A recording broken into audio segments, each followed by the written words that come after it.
Hi all. The topic we are going to discuss is elementary signals. The different kinds of signal consist of the unit step signal, unit impulse signal, ramp signal, parabolic signal, signum signal and exponential signal. ഇതിൽ ഏറ്റവും important ആയിട്ടുള്ള ഒരു സിഗ്നലാണ് unit step signal. അതിൻ്റെ equation is u of t equal to 1 for t greater than or equal to 0 and 0 for t less than 0. അതിൻ്റെ പ്ലോട്ടാണ് ഇവിടെ കാണിച്ചിട്ടുള്ളത്. Less than 0 ആകുമ്പോൾ 0 ആയിരിക്കും, ഗ്രേറ്റർ ദാൻ 0 ആകുമ്പോൾ 1 ആയിരിക്കും. Then unit impulse signal. Impulse signal എന്ന് പറയുമ്പോൾ delta t equal to 0 for t not equal to 0 and integral delta t d t equal to 1. And the next signal is ramp signal.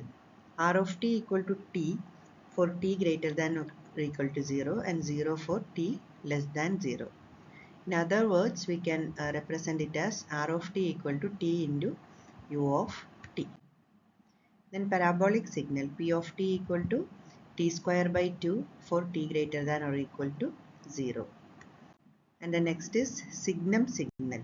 Signum signal നേരത്തെ പറഞ്ഞ unit step function പോലെ ആണ്, പക്ഷേ negative വാല്യൂസിൽ -1 ആയിരിക്കും value. And we can represent as equal to 1 for t greater than 0 and 0 for t equal to 0, -1 for t less than 0. Then exponential signal e raised to at. a less than 0 ആകുമ്പോൾ അതിൻ്റെ value കുറഞ്ഞു വരും, a greater than 0 ആകുമ്പോൾ value കൂടി വരും. പിന്നെ rectangular signal, അതായത് ഒരു പീരീഡിനകത്ത് വാല്യൂ 1 ആണെങ്കിൽ അതിന് റെക്റ്റാങ്കുലർ സിഗ്നൽ എന്ന് വിളിക്കും. അതാണ് elementary signals. Then basic operations on signals. നമുക്ക് ഓരോ സിഗ്നലിനും operations we have to discuss the basic operations. First operation is time shifting. ഒരു ടൈം പീരീഡ് ഷിഫ്റ്റ് ചെയ്ത് കഴിഞ്ഞാൽ എങ്ങനെയായിരിക്കും?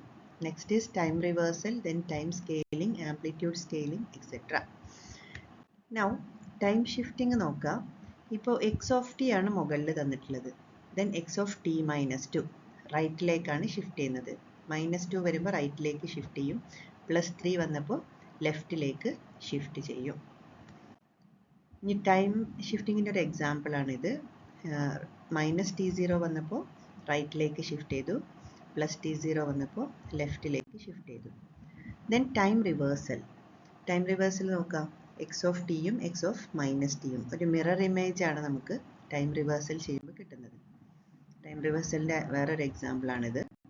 പിന്നെ ടൈം സ്കെയിലിംഗ്, അതായത് എക്സ് ഓഫ് ടിയും എക്സ് ഓഫ് എ ടിയും എ ഗ്രേറ്റർ ദാൻ ഈക്വൽ 1 ആണെങ്കിൽ സിഗ്നൽ കംപ്രസ് ആണ് ചെയ്യുക, ലെസ് ദാൻ 1 ആണെങ്കിൽ സിഗ്നൽ എക്സ്പാൻഷൻ ആണ് ചെയ്യുക.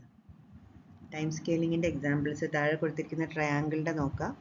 -1 to 1 ആണ് എക്സ് ഓഫ് ടി, അതേസമയം എക്സ് ഓഫ് 2t ആയപ്പോൾ എന്തായി? -1/2 to 1/2 കംപ്രസ് ചെയ്യാണ് ചെയ്തത്. അതേപോലെ തന്നെ എക്സ് ഓഫ് 1/2t എന്തായി? എക്സ്പാൻഡ് ചെയ്തു. Then amplitude scaling. a into X of T. A greater than 1 ആകുമ്പോൾ സിഗ്നൽ ആംപ്ലിഫിക്കേഷൻ ആണ് നടക്കുക, എ ലെസ് ദാൻ 1 ആകുമ്പോൾ സിഗ്നൽ അറ്റൻവേഷൻ. അതിൻ്റെ ഒരു എക്സാമ്പിൾ നോക്കാം. 1 ആണ് ഈ value X of T. A into X of T വരുമ്പോൾ, അല്ലെങ്കിൽ 2 ഇൻറ്റു എക്സ് ഓഫ് ടി വരുമ്പോൾ 1 ഉള്ളത് 2 ആയി മാറും മാക്സിമം വാല്യൂ.